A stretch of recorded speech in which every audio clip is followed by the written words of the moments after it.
Six strategies were subsequently identified to further guide the implementation,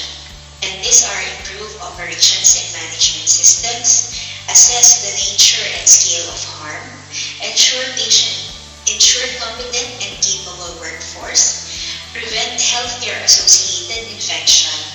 implement key priority areas, and patient safety research. So to support these strategies, the National Patient Safety Program Strategic Plan was developed,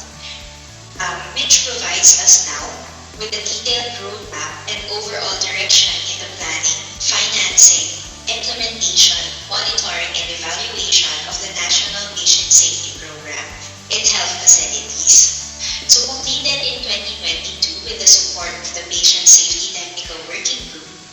the program envisions that by 2028, all health facilities will fully embrace a culture of safety for both patients and healthcare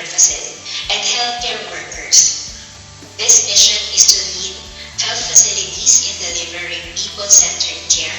and fostering healthy workplace environments through collaborative, evidence-based approaches aiming for a 25%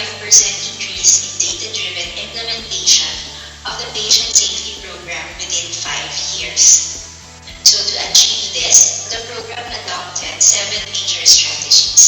So these are empowering leaders as champions for patient safety,